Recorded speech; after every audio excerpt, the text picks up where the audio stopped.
तो आइए हम लोग आगे देखें। क्लास 6 का एनसीईआरटी है, क्लास 6 का चैप्टर 4। तो इसमें हम लोग देखेंगे यहाँ पे, जैसे कुछ जो पौधा होता है, कमजोर तना वाला पौधा जो होता है, जो सीधा पौधा खड़ा नहीं होता है। तो जो पौधा सीधा खड़ा नहीं होता उसे हम विसर्पी लता कहते हैं। और जबकि कुछ पौधों को अगर सहायता दे तो ऊपर चढ़ जाते हैं। तो ऐसे पौधे को हम आरोही कहते हैं। जैसे साग झाड़ी पेड़ जो होता है, छप्पर ऊपर पर देखे होंगे कोई पौधा चढ़ाया हो गया होगा। तो आप अपने विद्यालय या घर कुछ पौधों को देखभाल करते होंगे, तो ये सब अलग चीज है। अब हम लोग देखेंगे तना। तना का देखेंगे तो आसपास के पेड़ पौधे को देखे तथा उनके तना का पाए जाने विभिन्न संरचना भाग को देखें। इस तरीका से है तना के बारे में। तो हम लोग देखेंगे यहाँ पे तना में जल ऊपर चढ़ता है। ये देखिए यहाँ पे, ये जो है तना है, ये जो बीच वाला भाग है जो है ये तना है। तो तना में जल जो है सो ऊपर चढ़ता है, और तना का खुले सिर को विवर्धित दृश्य ये है दिखाया गया है।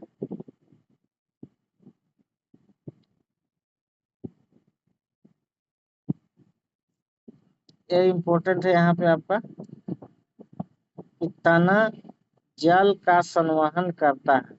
लाल स्याही के भांति जल में विलीन खनिज जल के साथ तने में ऊपर पहुंच जाता है। तो तना जल का संवहन करता है। अब आते हैं पत्ती के बारे में पढ़ेंगे। पत्ती,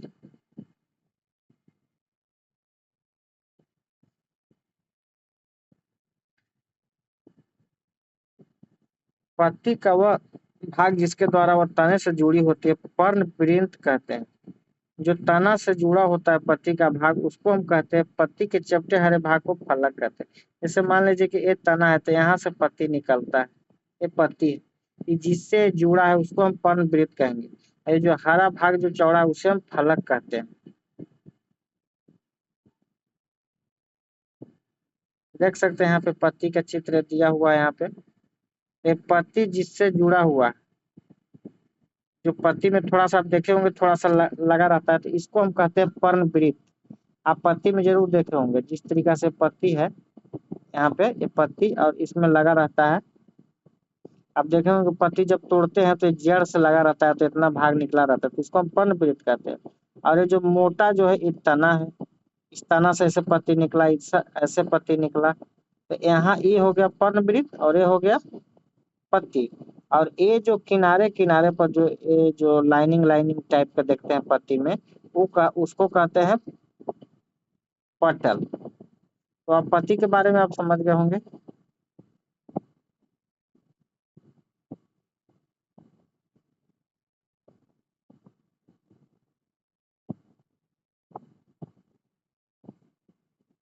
देखिए पत्ती को छाप रहा है क्रियाकलाप में, ये देख सकते हैं। तो पत्ती के इन अरेखित संरचना को शिरा कहते हैं। पत्ती के संरचना को शिरा कहेंगे, ई वाला को। पत्ती के मध्य में एक मोटी शिरा होती है, इसे हम मध्य शिरा कहते हैं। अब पत्ती पर शिरा द्वारा बनाए गए डिजाइन को शिरा विन्यास कहते हैं। और यदि यह डिजाइन मध्य शिरा के दोनों ओर जाल जैसा हो तो शिरा विन्यास। जाली का रूप आप देखे होंगे, सूखा पत्ती अब जब कबाते हैं तो उसको जाली नीचे थोड़ा थोड़ा लगता है। तो आपने देखा होगा घास के पत्ती में शिरा एक दूसरे के समांतर है, शिरा विन्यास को समांतर शिरा विन्यास भी कहते हैं।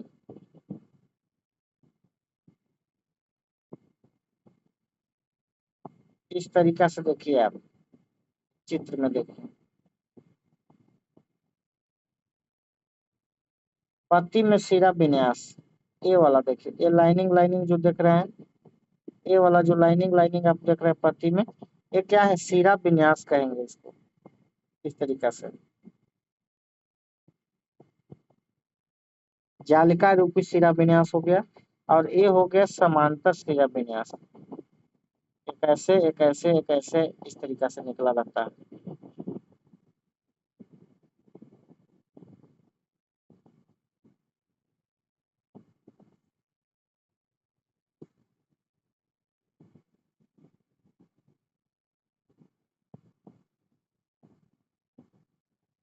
यहाँ पे देखेंगे कि जल के बूंद पत्ती से जल वाष्प के रूप में निकले इस क्रिया को वाष्प उत्सर्जन कहते हैं। और इस प्रक्रम के द्वारा पौधे बड़ी मात्रा में जल को वायुमंडल में छोड़ते हैं। एक क्रियाकलाप है।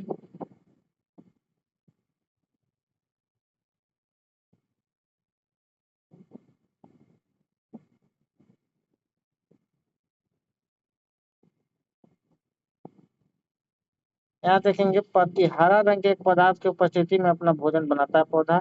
इस प्रक्रिया में जल एवं कार्बन डाइऑक्साइड का उपयोग करते हैं। इस प्रक्रम को प्रकाश संश्लेषण कहते हैं। इस प्रक्रम में ऑक्सीजन निष्कासित होती है। ऑक्सीजन क्या होता है? बाहर होता है। पत्तियों द्वारा संश्लेषित भोजन अंततः पौधों के विभिन्न भागों में मंडल के रूप में संग्रहित हो जाती है। अब आते हैं जड़।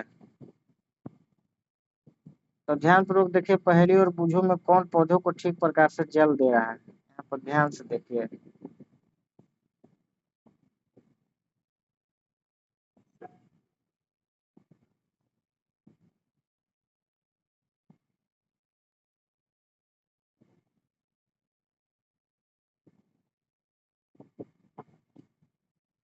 ये देखिए जल देते आप देख रहे हैं, पौधों को जल देना। ये चित्र आप देख रहे होंगे, पौधों को जल दे रहा है।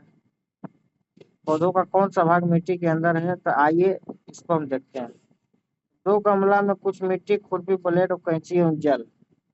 बगीचे से किसी खरपतवार के एक जैसे सावधान से दो पौधे सावधानी से उखाड़िए। ध्यान रहे कि उनकी जड़ों की कोई क्षति न हो। तो खरपतवार का एक पौधे को एक गमले में मिट्टी में डालकर लगा दीजिए। दूसरे पौधे को जड़ों को काट दीजिए। अब दूसरे गमले में लगा दीजिए। इनमें नियमित रूप से जल दीजिए। क्या सब एक सप्ताह बाद इनका परीक्षण कीजिए, क्या दोनों पौधे स्वस्थ हैं? दोनों पौधों में नियमित रूप से जल दिया जाए, परंतु एक की जड़ नहीं थी। तो क्या आप इसे क्रियाकलाप से जड़ के एक महत्वपूर्ण कार्य के विषय में जान पाते हैं? जड़ का एक अन्य कार्य जानने के लिए आइए एक और क्रियाकलाप लेंगे। तो आवश्यक सामग्री मक्का और चने के बीज, रुई, कटोरी तथा जल। दो कटोरी लीजिए, इनमें भीगी हुई रुई रखिए। एक कटोरी में चने के 3-4 बीज और दूसरे में मक्का के दाना रखिए। और जल डालकर रुई को हमेशा नम रखिए जब तक कि बीज अंकुरित होकर नवोदित नहीं बन जाए। एक सप्ताह बाद उन्हें खींचकर रुई से बाहर निकालने का प्रयास कीजिए। क्या नवोदित सरलता से रुई से बाहर खींचा पाता है? तो हमने देखा कि पौधों को भूमि से खींचकर आसानी से नहीं निकाल पाता, उन्हें मिट्टी खोद कर निकालना पड़ता है। जड़े पौधों को मिट्टी में मजबूत से जमाए रहते हैं। जिसे देखिए रुई पर नवोदित, एक रुई पर है, यहाँ पर हम चित्र में देख रहे हैं। मिट्टी के पौधों का स्त्रीक कहा जाता है। ये तो हो गया क्रियाकलाप। जिन पौधों की जड़ें 4.17 की तरह है उनकी जड़ को मूसला जड़ कहेंगे। 4.17 में आप देख रहे हैं,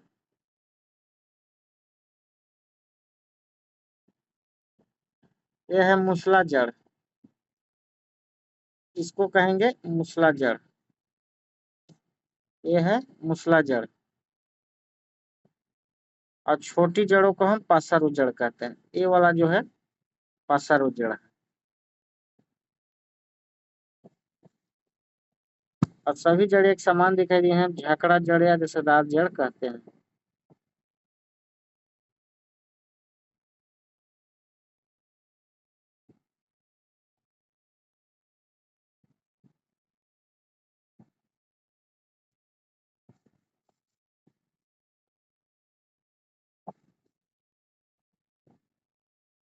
तो हमने देखा कि जड़ें, यहाँ पर देख रहे हैं कि जड़ मिट्टी से जल का अवशोषण करती है तथा तना जल खनिज को पत्ती और पौधे के अन्य भागों तक पहुंचाता है।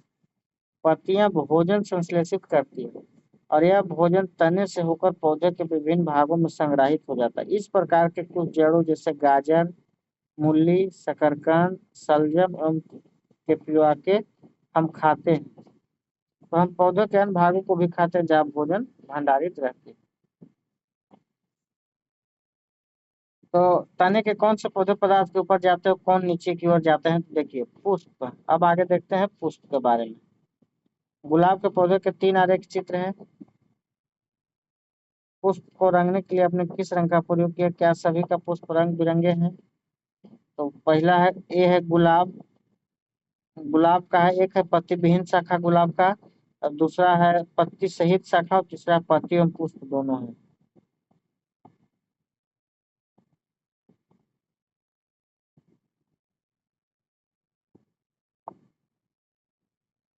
तो ए है पुष्प कलिका एवं पुष्प। ये जो लाल आप देख सकते हैं, देखते हैं,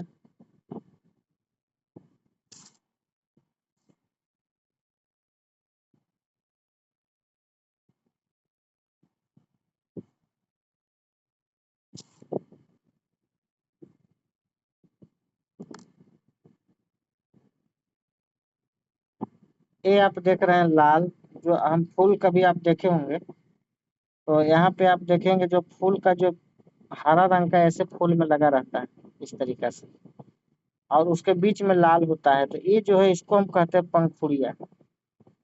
और जो बाहरी जो हरा रंग का उसको हम कहेंगे बाह्य दल। तो खिले हुए पुष्प का प्रमुख भाग कौन सा है? तो पुष्प के पंखुड़िया है। खिले हुए फूल को भाग जो पंखुड़िया है, विभिन्न पुष्पों की पंखुड़िया अलग अलग रंगों की होती है।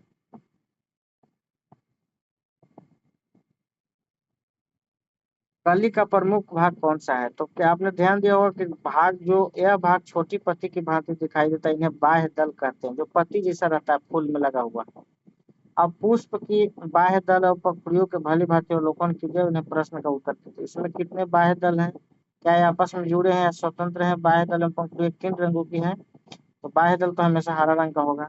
आपके फूल एवं पंखुड़ियों की संख्या कितनी है? क्या वे एक दूसरे से जुड़ी है?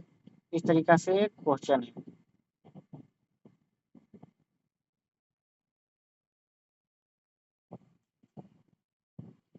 ये है घंटाकार पुष्प। घंटा वाला फूल है, घंटा के आकार का।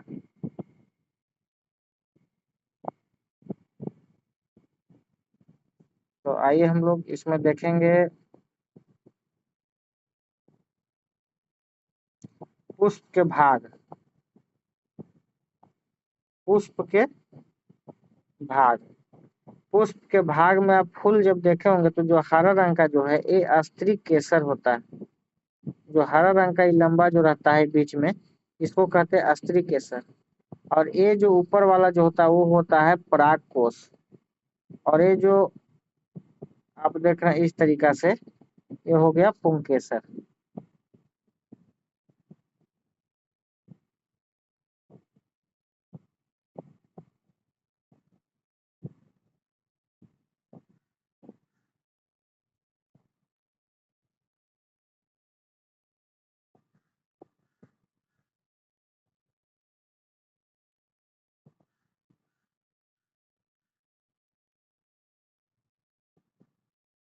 तो आइए परिभाषा समझते हैं कि पुष्प के केंद्र में, पुष्प के फूल के जो बीच में जो भाग होता है उसको कहते हैं स्त्री केसर।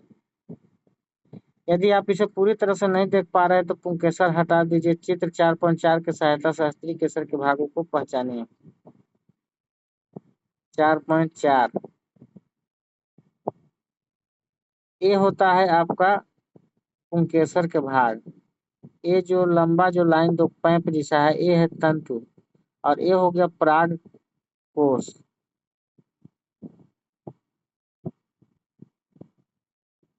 अब आस्तरिक केसर के तीन भाग। आस्तरिक केसर के कितने भाग होते हैं? तीन भाग होते हैं। सबसे नीचे में जो होता है अंडाशय होता है। और आस्तरिक केसर किसका भाग है? तो पुष्प का भाग है।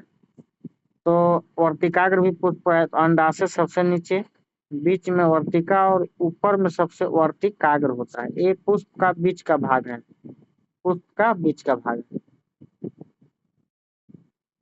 तो अब आइए एक पुष्प के अंडाशय के संरचना का अध्ययन हम लोग करेंगे। स्त्री केसर का सबसे निचला, क्वेश्चन पूछ देगा, अगर क्वेश्चन पूछेगा स्त्री केसर का सबसे निचला एवं फूला भाग क्या है?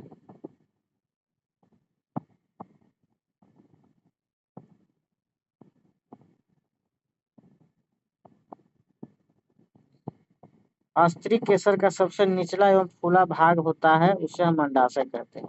इसकी आंतरिक संरचना के अध्ययन के लिए इसे काटना पड़ता है, और ये जानने के लिए अंडाशय को किस प्रकार काटा जाए तो 4.25 एवं बी को ध्यान से देखिए। ये देखिए, अंडाशय का जो भाग है, अंडाशय का काटा हुआ है, प्लेट से देखिए काट के दिखाया गया इस तरीका से। ये भाग है अनुदैर्घ्य काट और ये अनुप्रस्थ काट। एक लंबा करके इस तरीका से ऐसे ऐसे, मान लीजिए कोई पंप, इसको ऐसे ऐसे काटा गया है और एक ऐसे ऐसे काटा गया है, दोनों आपको काट के दिखाया गया है। बिना एनसीईआरटी के आपको कोई भी रिजल्ट होने की कोई संभावना नहीं है। देख लीजिए एनसीईआरटी का कमाल कितना होता है। तो अंडाशय के आंतरिक संरचना, लंबाई में काट और अनुप्रस्थ काट, ये अंडाशय का अंदर का भाग है।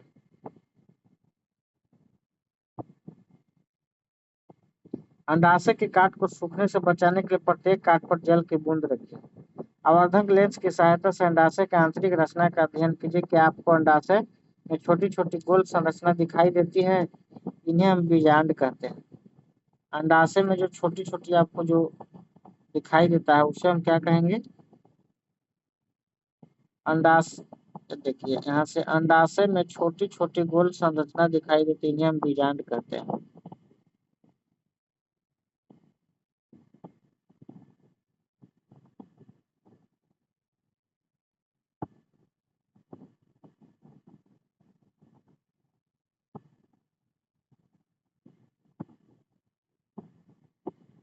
तो क्या आप अपने इस बात से सहमत है? चलिए, तो ये हमारा चैप्टर इस तरीका से आप खत्म हो गया।